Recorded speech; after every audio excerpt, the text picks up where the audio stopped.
नमस्कार दोस्तों, स्वागत है आपका जीने स्टॉक यूट्यूब चैनल पर। दोस्तों, इस वीडियो में मई माह के जितने भी इंपॉर्टेंट दिवस है, नियुक्तियां, स्पोर्ट्स और योजनाओं से संबंधित क्वेश्चंस हैं, वो सभी डिस्कस करने वाले हैं। इसलिए वीडियो काफ़ी इंपॉर्टेंट होने वाला है। आप वीडियो को लास्ट तक जरूर देखें। दोस्तों, यदि आपने हमारे पिछले करंट अफेयर के वीडियोज नहीं देखे हैं तो वो भी आप जरूर से देखें, जिसका लिंक इस वीडियो के नीचे कमेंट बॉक्स में मिल जाएगा। दोस्तों, यदि आप चैनल पर नए हैं तो प्लीज़ चैनल को सब्सक्राइब करें। यदि आपको वीडियो पसंद आता है तो प्लीज़ वीडियो को लाइक करें और ज़्यादा से ज़्यादा इस वीडियो को अपने दोस्तों के साथ में शेयर करें। तो बिना किसी देरी के स्टार्ट करते हैं आज का पहला क्वेश्चन। पहला क्वेश्चन है, हाल ही में एलआईसी के अध्यक्ष पद पर किसे नियुक्त किया गया है? तो हाल ही में एलआईसी के अध्यक्ष पद पर जो नियुक्त किया गया है वो सिद्धार्थ मोहंती को नियुक्त किया गया है। तो ऑप्शन सी इसका राइट आंसर होगा। सिद्धार्थ मोहंती को एम आर कुमार के स्थान पर एलआईसी का अध्यक्ष नियुक्त किया गया है। तो आपको ध्यान रखना है। यदि एलआईसी के बारे में बात करें तो एलआईसी की स्थापना है जो 1956 में होती है। 1956 में एलआईसी की स्थापना होती है और एलआईसी एक जीवन बीमा कंपनी है जिसकी जो टैगलाइन होती है वो ज़िंदगी के साथ भी और ज़िंदगी के बाद भी एलआईसी की टैगलाइन है। तो ये आपको ध्यान रखना है। नेक्स्ट क्वेश्चन देखेंगे, वित्त मंत्री निर्मला सीतारमण द्वारा मुंबई में विमोचित रिफ्लेक्शन पुस्तक का लेखक कौन है? तो हाल ही में निर्मला सीतारमण जो कि हमारी वित्त मंत्री है, इनके द्वारा रिफ्लेक्शन पुस्तक का विमोचन किया गया है। ये रिफ्लेक्शन पुस्तक है, जो इसके लेखक है वो नारायण वागलू है। तो ऑप्शन ए इसका राइट आंसर होगा। नारायण वागलू को भारत में आधुनिक बैंकिंग का वास्तुकार के नाम से भी जानते हैं। तो ऑप्शन ए इसका राइट आंसर होगा। नेक्स्ट क्वेश्चन देखते हैं, हाल ही में सेंटियागो पेना किस देश के नए राष्ट्रपति चुने गए हैं? तो हाल ही में सेंटियागो पेना को पराग्वे देश के राष्ट्रपति के रूप में चुना गया है। तो ऑप्शन ए इसका राइट आंसर होगा। नेक्स्ट क्वेश्चन देखेंगे, हाल ही में डिंग लिरेन किस देश के पहले विश्व शतरंज चैंपियन बने हैं? तो हाल ही में डिंग लिरेन के द्वारा विश्व शतरंज चैंपियनशिप जीती गई है। तो ये चाइना के पहले विश्व शतरंज चैंपियन बने हैं। तो ऑप्शन डी इसका राइट आंसर होगा। नेक्स्ट क्वेश्चन देखेंगे, हाल ही में किस राज्य के स्वच्छ विरासत अभियान को हुडको पुरस्कार 2022-23 से सम्मानित किया गया है? तो हाल ही में वो हुडको पुरस्कार प्रदान किया गया है। वो उत्तर प्रदेश का जो स्वच्छ विरासत अभियान है, इसको हुडको सम्मान प्रदान किया गया है। तो ऑप्शन डी इसका राइट आंसर होगा। तो उत्तर प्रदेश को हाल ही में हुडको पुरस्कार से सम्मानित किया गया है। तो ये आपको ध्यान रखना है।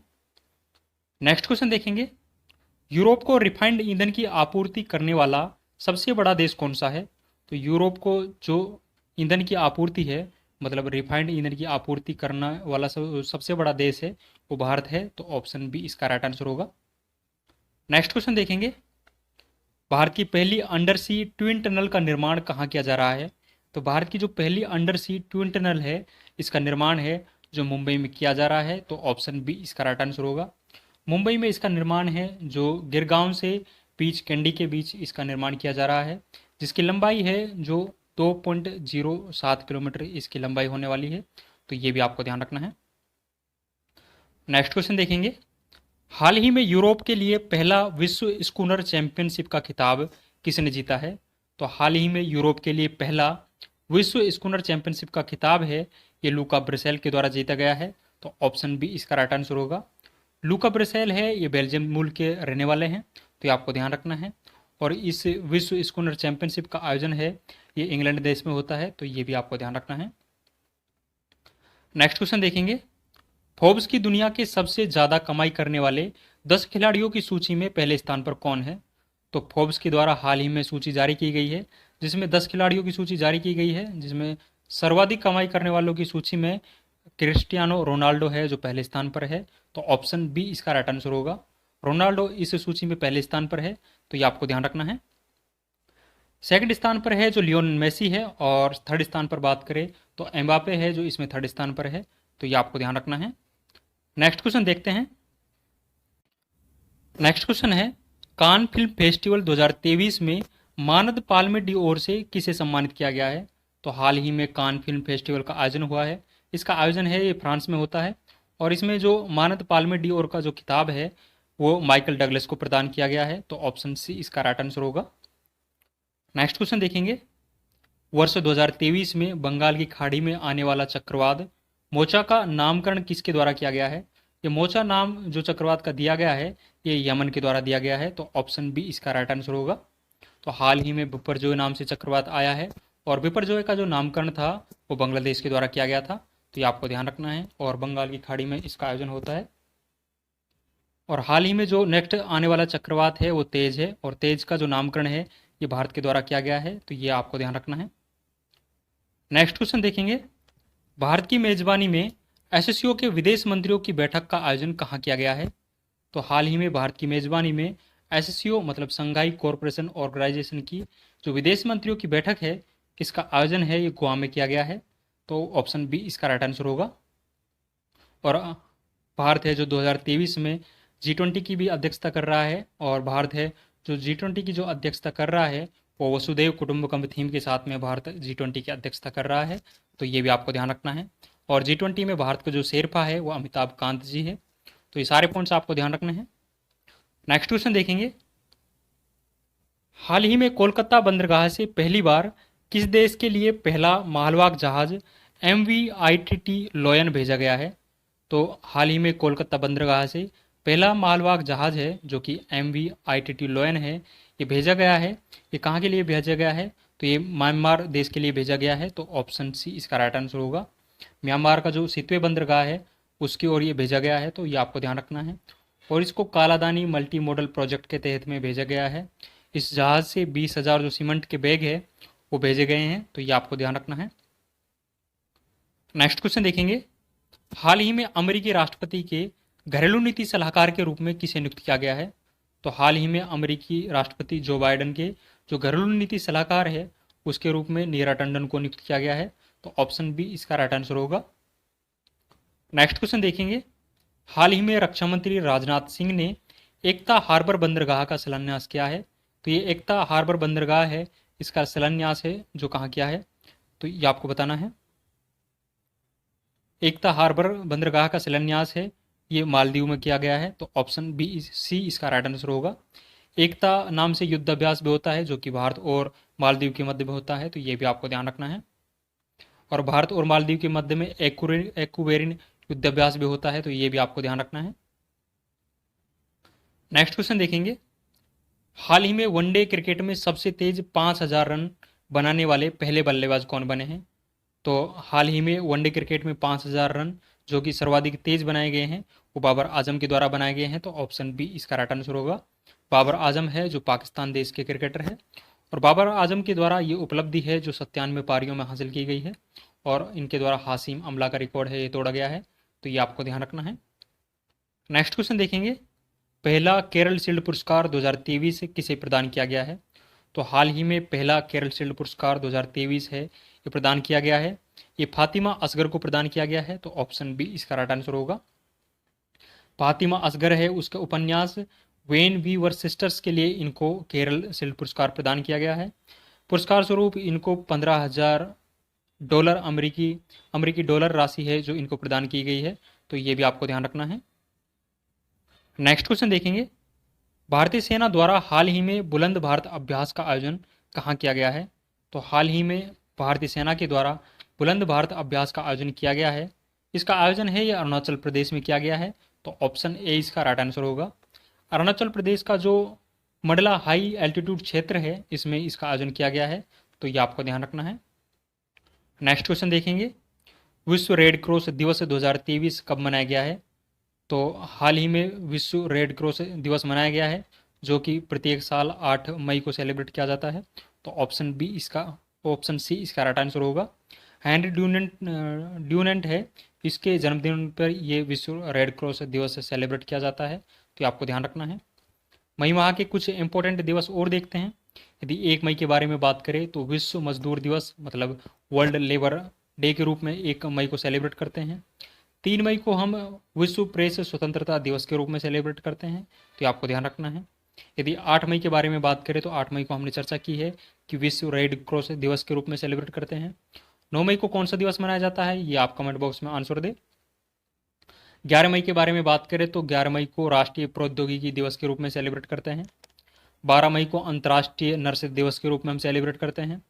21 मई को जो राजीव गांधी है उनकी पुण्यतिथि थी, और इस पुण्यतिथि को मतलब 21 मई के दिन आतंकवाद विरोधी दिवस के रूप में हम सेलिब्रेट करते हैं। 22 मई के बारे में बात करें तो 22 मई को अंतर्राष्ट्रीय जैव विविधता दिवस के रूप में सेलिब्रेट करते हैं। और 31 मई के बारे में बात करें तो 31 मई को हम तंबाकू विरोधी दिवस के रूप में सेलिब्रेट करते हैं। तो ये मई माह के जितने भी इंपॉर्टेंट दिवस हैं ये आपको ध्यान रखने हैं, परीक्षाओं की दृष्टि से ये काफ़ी इंपॉर्टेंट है। नेक्स्ट क्वेश्चन देखेंगे। दोस्तों आगे बढ़ने से पहले मैं आपको बता दूं, इससे पहले हम जनवरी, फरवरी, मार्च और अप्रैल महीने की जो कंप्लीट मंथ की करंट अफेयर्स है वो उनका रिवीजन करवा चुके हैं। वो भी क्लास आप ज़रूर से देखें, इनका लिंक है जो हम इस वीडियो के नीचे कमेंट बॉक्स में डलवा देंगे, तो वहाँ से आप इस वीडियो को देख सकते हो। और दोस्तों डेली बेसिस पे हम करंट अफेयर्स है जो हमारे टेलीग्राम चैनल जीनस टॉक पर पीडीएफ के रूप में भी प्रोवाइड करा रहे हैं, और क्लास भी डेली बेसिस पे हो रही है, तो वो भी आप ज़रूर से देखें। नेक्स्ट क्वेश्चन देखेंगे। हाल ही में 42वां आसियान शिखर सम्मेलन कहाँ प्रारंभ हुआ है? तो हाल ही में जो 42वां आसियान शिखर सम्मेलन है ये प्रारंभ हुआ है, ये इंडोनेशिया में प्रारंभ हुआ है, तो ऑप्शन बी इसका राइट आंसर होगा। यदि आसियान के बारे में बात करें तो आसियान की स्थापना है जो 1967 में आसियान की स्थापना होती है।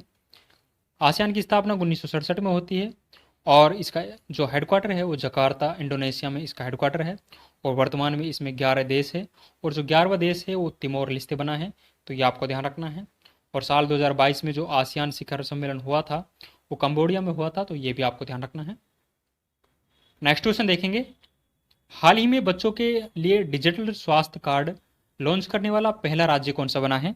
तो हाल ही में बच्चों के लिए जो डिजिटल स्वास्थ्य कार्ड लॉन्च करने वाला पहला राज्य बना है वो उत्तर प्रदेश बना है, तो ऑप्शन डी इसका राइट आंसर होगा। नेक्स्ट क्वेश्चन देखेंगे। हाल ही में Laureus sportsman of the year 2022 का पुरस्कार किसे प्रदान किया गया है? तो हाल ही में Laureus sportsman of the year जो 2022 का पुरस्कार है ये प्रदान किया गया है। ये पुरस्कार है ये लियोनेल मेसी को प्रदान किया गया है जो कि अर्जेंटीना के खिलाड़ी है, तो ऑप्शन बी इसका राइट आंसर होगा। पुरुष कैटेगरी में ये लियोनेल मेसी को प्रदान किया गया है। यदि महिला वर्ग के बारे में बात करें तो महिला वर्ग में ये खिताब है तो ये सील एंड फ्रेजर को प्रदान किया गया है जो कि जमैका की एथलीट है, तो ये भी आपको ध्यान रखना है। नेक्स्ट क्वेश्चन देखेंगे। हाल ही में भारत ने किस देश के साथ समन्वित गश्ती कॉर्पोरेट के 35वें संस्करण का आयोजन किया है?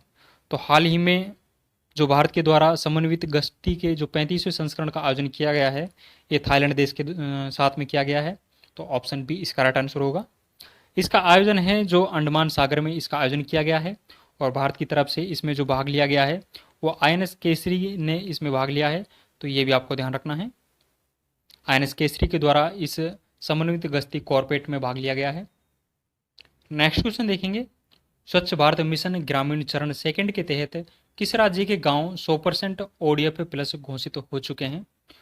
तो हाल ही में स्वच्छ भारत मिशन ग्रामीण जो चरण सेकंड है इसके आंकड़े जारी किए गए हैं। इसमें जो 100% ODF प्लस जो घोषित हुआ राज्य है वो तेलंगाना है, तो ऑप्शन सी इसका राइट आंसर होगा। यदि छोटे राज्यों की श्रेणी में बात करें तो छोटे राज्यों में जो इसमें ODF प्लस वाला राज्य है वो सिक्किम है, तो ये भी आपको ध्यान रखना है। छोटे राज्यों में सिक्किम है, और बड़े राज्यों की श्रेणी में बात करें तो तेलंगाना है, तो ये आपको ध्यान रखना है। नेक्स्ट क्वेश्चन देखेंगे। भारत रत्न डॉक्टर अंबेडकर पुरस्कार 2023 से किसे प्रदान किया गया है?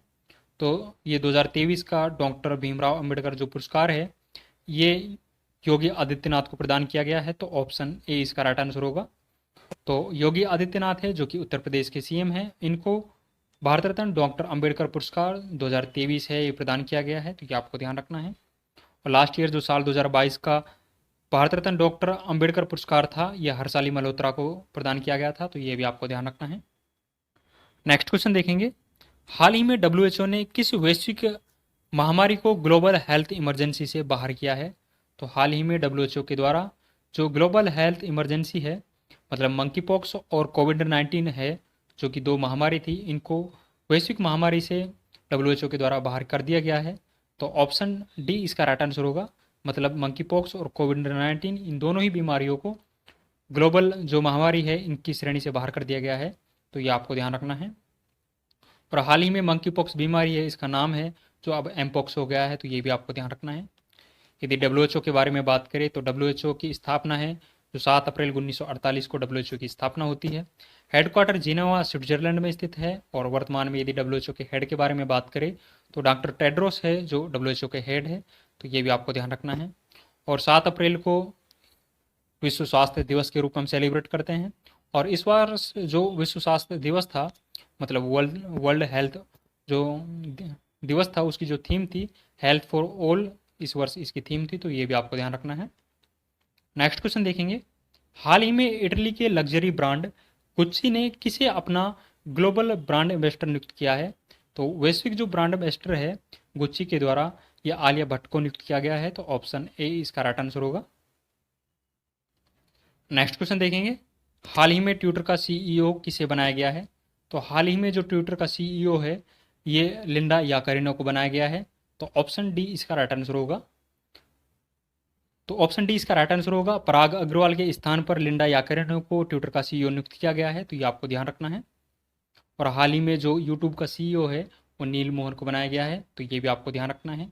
और नीति आयोग के सीईओ के बारे में बात करें तो वर्तमान में जो नीति आयोग का सीईओ है वो BVR सुब्रमण्यम है, वो नीति आयोग के सीईओ है, तो ये भी आपको ध्यान रखना है।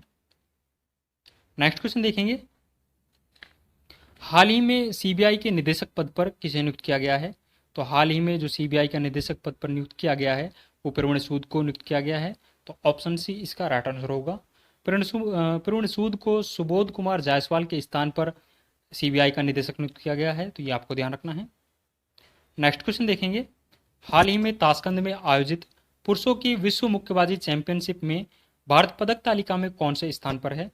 तो हाल ही में ताशकंद में पुरुषों की विश्व मुक्केबाजी चैंपियनशिप का आयोजन हुआ है, इसमें भारत है जो पदक तालिका में चौथे स्थान पर रहा है। तो भारत इसमें पदक तालिका में चौथे स्थान पर रहा है, और भारत के द्वारा इसमें कुल 3 पदक जीते जाते हैं, तो ये आपको ध्यान रखना है। और जो तीनों पदक है वो भारत के द्वारा इसमें कांस्य पदक जीते जाते हैं, तो ये आपको ध्यान रखना है। नेक्स्ट क्वेश्चन देखेंगे, हाल ही में किस टीम के यशस्वी जायसवाल ने 13 गेंदों में IPL इतिहास का सबसे तेज अर्धशतक लगाया है? तो IPL इतिहास की जो सबसे तेज 50 है वो यशस्वी जायसवाल के द्वारा लगाई गई है, जो कि 13 गेंदों पर लगाई गई है। यशस्वी जायसवाल है जो IPL में राजस्थान रॉयल्स की ओर से खेलते हैं, तो ये आपको ध्यान रखना है। और इनके द्वारा जो ये 50 लगाई गई है वो KKR टीम के खिलाफ लगाई गई है, तो ये भी आपको ध्यान रखना है। यदि IPL 2023 के बारे में बात करें तो IPL जो 2023 इसका हाल ही में आयोजन हुआ है, इसका हाल ही में जो आयोजन हुआ है ये 16वां संस्करण आयोजन हुआ है, और इसकी विजेता टीम है वो CSK इसमें विजेता रहती है। उपविजेता है ये गुजरात टाइटंस इसमें उपविजेता है। और यदि बात करें इसमें ऑरेंज कैप की, तो ऑरेंज कैप है इसमें शुभमन गिल को प्रदान की गई थी, और इसमें पर्पल कैप है ये मोहम्मद शमी को प्रदान की गई थी, तो ये आपको ध्यान रखना है। और IPL 2023 का जो पहला इम्पैक्ट प्लेयर था वो तुषार देशपांडे है, जो IPL 2023 का पहला इम्पैक्ट प्लेयर था, तो ये भी आपको ध्यान रखना है। नेक्स्ट क्वेश्चन देखेंगे, वर्ष 2023 में पहला वाणिज्य अंतरिक्ष स्टेशन हेवन फर्स्ट लॉन्च करने की घोषणा किसने की है? तो हाल ही में पहला वाणिज्य अंतरिक्ष स्टेशन हेवन फर्स्ट के नाम से लॉन्च किया गया है, इसको लॉन्च करने की घोषणा है ये नासा के द्वारा की गई है, तो ऑप्शन ए इसका राइट आंसर होगा। नासा के द्वारा घोषणा की गई है कि हेवन फर्स्ट को 2025 तक लॉन्च कर दिया जाएगा, तो ये आपको ध्यान रखना है। और इसको लॉन्च है जो फाल्कन 9 रॉकेट है इसके द्वारा इसको लॉन्च किया जाएगा, तो ये भी आपको ध्यान रखना है। नेक्स्ट क्वेश्चन देखते हैं, हाल ही में भारत ने किस देश के साथ मिलकर 50 स्टार्टअप एक्सचेंज प्रोग्राम प्रारंभ किया है? तो भारत के द्वारा जो 50 स्टार्टअप एक्सचेंज प्रोग्राम है ये बांग्लादेश के साथ मिलकर प्रारंभ किया गया है, तो ऑप्शन बी इसका राइट आंसर होगा। नेक्स्ट क्वेश्चन देखेंगे, हाल ही में भारतीय प्रतिस्पर्धा आयोग का नया अध्यक्ष किसे नियुक्त किया गया है? तो हाल ही में जो भारतीय प्रतिस्पर्धा आयोग है इसका नया अध्यक्ष है ये रवनीत कौर को नियुक्त किया गया है, तो ऑप्शन सी इसका राइट आंसर होगा। नेक्स्ट क्वेश्चन देखेंगे, हाल ही में बेरोजगार युवाओं के लिए मुख्यमंत्री सीखो कमाओ योजना किसने प्रारंभ की है? तो हाल ही में जो ये मुख्यमंत्री सीखो कमाओ योजना है ये मध्य प्रदेश राज्य के द्वारा प्रारंभ की गई है, तो ऑप्शन सी इसका राइट आंसर होगा। मध्य प्रदेश के जो मुख्यमंत्री है शिवराज सिंह चौहान के द्वारा इस योजना को प्रारंभ किया गया है, तो ये आपको ध्यान रखना है। नेक्स्ट क्वेश्चन देखेंगे, हाल ही में चक्रवात प्रभावित म्यांमार की सहायता के लिए भारत ने कौन सा ऑपरेशन प्रारंभ किया है? तो हाल ही में म्यांमार की सहायता के लिए भारत के द्वारा जो ऑपरेशन चलाया गया है वो ऑपरेशन करुणा है, तो ऑप्शन सी इसका राइट आंसर होगा। यदि ऑपरेशन देवी शक्ति के बारे में बात करें तो ये ऑपरेशन देवी शक्ति है जो अफगानिस्तान में भारत सरकार के द्वारा चलाया गया था। ऑपरेशन दोस्त है जो हाल ही में तुर्की और सीरिया में भूकंप आया है उसमें राहत कार्यों के लिए भारत के द्वारा ऑपरेशन दोस्त चलाया गया है। ऑपरेशन गंगा के बारे में बात करें तो ऑपरेशन गंगा है जो यूक्रेन में चलाया गया है भारत सरकार के द्वारा। ऑपरेशन कावेरी के बारे में बात करें तो ऑपरेशन कावेरी है ये सूडान में चलाया गया है। तो ये सारे इंपॉर्टेंट ऑपरेशंस जो भारत सरकार के द्वारा चलाए गए हैं तो ये आपको ध्यान रखना है। नेक्स्ट क्वेश्चन देखेंगे, हाल ही में 49वें G7 शिखर सम्मेलन 2023 का आयोजन कहाँ हुआ है? तो हाल ही में जो ये G7 शिखर सम्मेलन का आयोजन हुआ है जो कि 49वें क्रम का है, इसका आयोजन है ये जापान में हुआ है। जापान का जो हिरोशिमा नामक स्थान है इस पर इसका आयोजन हुआ है। तो ऑप्शन बी इसका राइट आंसर होगा। इसकी अध्यक्षता है जो फूमियो किशिदो के द्वारा इस शिखर सम्मेलन की अध्यक्षता की जाती है। तो ये भी आपको ध्यान रखना है। नेक्स्ट क्वेश्चन देखेंगे, हाल ही में संयुक्त राष्ट्र प्रवासन एजेंसी की पहली महिला निदेशक किसे नियुक्त किया गया है? तो हाल ही में UN प्रवासन एजेंसी की जो पहली महिला निदेशक है यह एमी पोप को नियुक्त किया गया है। तो ऑप्शन ए इसका राइट आंसर होगा। एमी पोप को 5 वर्ष के लिए राष्ट्रीय प्रवासन एजेंसी की महिला निदेशक नियुक्त किया गया है। तो ये आपको ध्यान रखना है। नेक्स्ट क्वेश्चन देखेंगे, सुशासन नियमन को मंजूरी देने वाला देश का पहला राज्य कौन सा है? तो हाल ही में सुशासन नियमन को मंजूरी देने वाला देश का जो पहला राज्य बना है वो महाराष्ट्र बना है। तो ऑप्शन बी इसका राइट आंसर होगा। नेक्स्ट क्वेश्चन देखेंगे, हाल ही में महिलाओं के लिए कार्यस्थल को सुरक्षित बनाने के उद्देश्य से साहस पहल किसने प्रारंभ की है? ये जो साहस पहल है ये तेलंगाना राज्य के द्वारा प्रारंभ की गई है। तो ऑप्शन सी इसका राइट आंसर होगा। महिलाओं में यौन उत्पीड़न को रोकने के लिए ये साहस योजना है ये तेलंगाना के द्वारा प्रारंभ की गई है। तो ये आपको ध्यान रखना है। नेक्स्ट क्वेश्चन देखेंगे, मुख्यमंत्री तीर्थ दर्शन योजना के तहत बुजुर्गों को वायुयान से तीर्थ यात्रा कराने वाला देश का पहला राज्य कौन सा बना है? तो ये जो मुख्यमंत्री तीर्थ दर्शन योजना है ये मध्य प्रदेश के द्वारा प्रारंभ की गई है। तो ऑप्शन सी इसका राइट आंसर होगा। इस योजना के तहत जो बुजुर्ग व्यक्ति है उनको वायुयान के माध्यम से तीर्थ यात्रा कराई जाएगी और इस तरह से जो तीर्थ यात्रा कराने वाला मध्य प्रदेश है जो देश का पहला राज्य बन गया है जो कि वायुयान के थ्रू तीर्थ यात्रा कराने वाला है। तो ये आपको ध्यान रखना है। नेक्स्ट क्वेश्चन देखेंगे, हाल ही में विशेष बच्चों के लिए निरामय स्वास्थ्य बीमा योजना कहाँ प्रारंभ की गई है? तो ये जो निरामय स्वास्थ्य बीमा योजना है जो कि बच्चों के लिए प्रारंभ की गई है यह आंध्र प्रदेश में प्रारंभ की गई है। तो ऑप्शन ए इसका राइट आंसर होगा। नेक्स्ट क्वेश्चन देखेंगे, हाल ही में अंतर्राष्ट्रीय बुकर पुरस्कार 2023 से किसे सम्मानित किया गया है? तो हाल ही में जो अंतर्राष्ट्रीय बुकर पुरस्कार प्रदान किया गया है ये जॉर्जी गोस्पिडीनोव को प्रदान किया गया है। तो ऑप्शन ए इसका राइट आंसर होगा। जो उनका उपन्यास टाइम शेल्टर है इनके लिए इसको अंतर्राष्ट्रीय बुकर पुरस्कार प्रदान किया गया था। तो ये आपको ध्यान रखना है।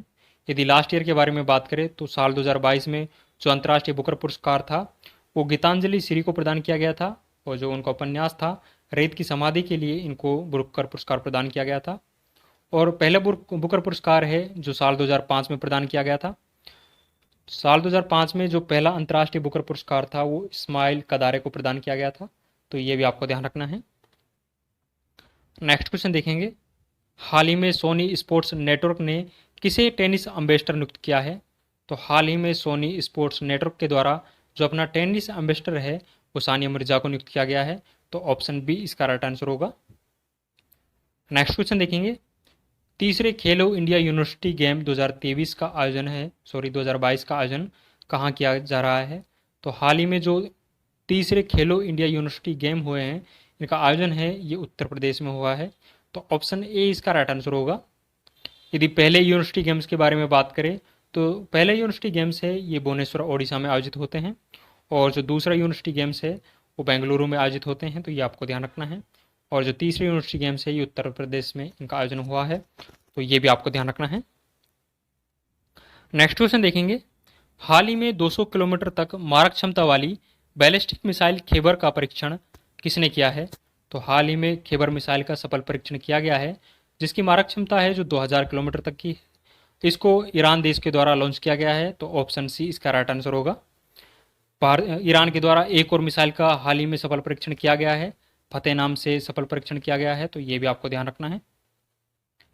नेक्स्ट क्वेश्चन देखेंगे, प्रधानमंत्री नरेंद्र मोदी 28 मई 2023 को नए संसद भवन का उद्घाटन किसकी जयंती पर करेंगे? तो हाल ही में जो भारतीय प्रधानमंत्री नरेंद्र मोदी है इनके द्वारा 28 मई को नए संसद भवन का उद्घाटन कर दिया गया है और इस संसद भवन का उद्घाटन है जो वीर सावरकर की जयंती पर किया गया है। तो ऑप्शन ए इसका राइट आंसर होगा। नए जो संसद भवन है इसका जो निर्माण है वो सेंट्रल विस्टा प्रोजेक्ट के तहत इसका निर्माण किया गया है और इसमें टोटल जो लागत है वो 970 करोड़ रुपए की लागत लगने वाली है, तो ये भी आपको ध्यान रखना है। नेक्स्ट क्वेश्चन देखेंगे दोस्तों, ये इंपॉर्टेंट हमने मई माह के जितने भी इंपॉर्टेंट क्वेश्चन है वो सभी डिस्कस किए हैं, जो कि आपकी परीक्षाओं की दृष्टि से काफ़ी इंपॉर्टेंट है। ये चुनिंदा क्वेश्चंस को हमने लिए हैं, क्वेश्चंस तो बहुत सारे थे लेकिन इंपॉर्टेंट क्वेश्चंस हमने इस वीडियो में समाहित किए हैं। तो आपको ये वीडियो लास्ट तक देखा होगा, मैं उम्मीद करता हूँ। दोस्तों यदि आपने हमारे पिछले जो मंथ के करंट अफेयर्स की क्लास नहीं देखी है तो वो भी आप ज़रूर से देखिए। इन सभी क्लास का जो लिंक है वो हमारे इस वीडियो के नीचे कमेंट बॉक्स में मिल जाएगा। दोस्तों डेली बेसिस पर भी हम करंट अफेयर्स का रिवीजन करवा रहे हैं, तो आप वो डेली की क्लास भी ज़रूर से देखें। और डेली की जो करंट अफेयर्स की क्लास है उसका PDF है वो टेलीग्राम चैनल जीएन स्टॉक पर मिल जाएगा, इसका लिंक इस वीडियो के नीचे कमेंट बॉक्स में दिया हुआ है। तो कैसा लगा दोस्तों ये वीडियो, आप कमेंट बॉक्स में अपनी राय ज़रूर दें। यदि आपको वीडियो पसंद आया तो प्लीज़ वीडियो को लाइक करें और यदि आप चैनल पर नए हैं तो प्लीज़ चैनल को सब्सक्राइब करें और इस वीडियो को ज़्यादा से ज़्यादा अपने दोस्तों के बीच में शेयर करें। दोस्तों आपके सपोर्ट की अभी आवश्यकता है, तो इसलिए आप इस वीडियो को ज़्यादा से ज़्यादा अपने दोस्तों के बीच में शेयर करें। और यदि इस वीडियो के माध्यम से या कमेंट के माध्यम से आप किसी तरह का कोई सुझाव देना चाहते हैं तो वो आप प्लीज़ ज़रूर सुझाव दें, आप सभी का सुझाव आमंत्रित है। तो मिलते हैं नेक्स्ट वीडियो में, आज के लिए बस इतना ही। थैंक यू, जय हिंद, नमस्कार।